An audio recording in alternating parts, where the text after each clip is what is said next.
Today, we are talking about lesson 3, God or Mammon. When I hear about God, I think of omnipotent, almighty, Yahweh, eternal, love, protector. But if some of you are like me right now, I had no idea what Mammon was until seeing that it means wealth or treasure. But could it be money, possessions, or maybe status? Or maybe it has to deal with a personal decision that you have to make, God or Mammon. Let's have a look at what Pastor Christian Copiciano has to say.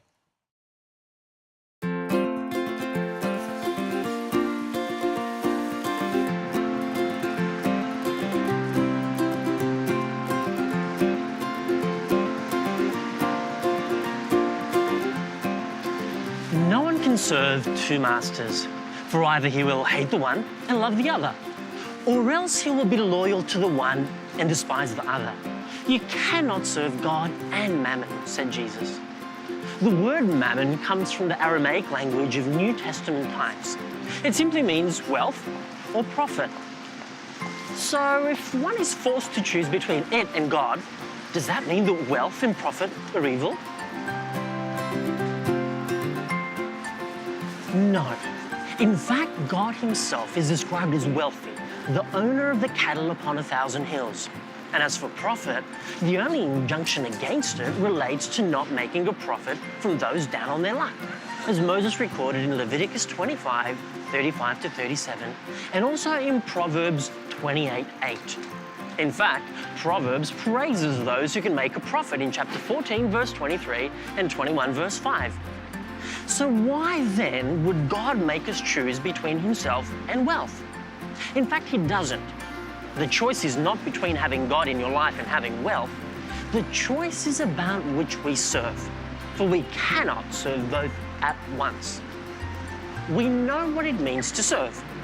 You obey orders and jump at someone else's commands.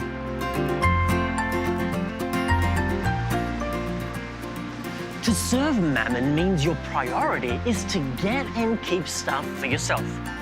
We might do that for many reasons: self-esteem, financial security, to live a life of pleasure, a life focused on me, myself, and I.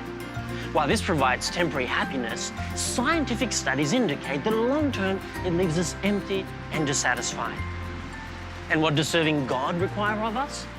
To love him and to love others, according to Matthew 22, 38 to 40. And to love is to give unselfishly for the benefit of others. This is what Jesus did on Calvary for us. God, the one who created us, knows what is best, what will bring us lasting joy, satisfaction, contentment in this life and the next. And that is to love like he does, to live a life of giving, not taking. Like Jesus said, it is more blessed to give than to receive. When we live to serve and care for others, not only do we experience joy, but our relationships with others are enhanced.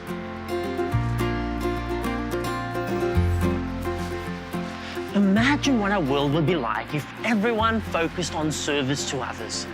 How many poor, destitute, oppressed, abused people would there be? What would our environment be like without greed and selfishness? This is why you can't serve both God and Mammon. If your focus is on yourself, by extension, God and others come a distant second. If your focus is on God and others, there's little time and energy left to focus on self. As Christians, we should strive for excellence in all that we do, whether it's family life, work, business, and beyond, but not for personal selfish gain, rather for the benefit of others. As you reflect on God or Mammon, the question is not about the size of your bank account, how many properties you own, or the dividends from your share portfolio. The question is, why am I doing what I'm doing? There can only be one motivator: to serve God and others, or to serve myself. Which will you choose?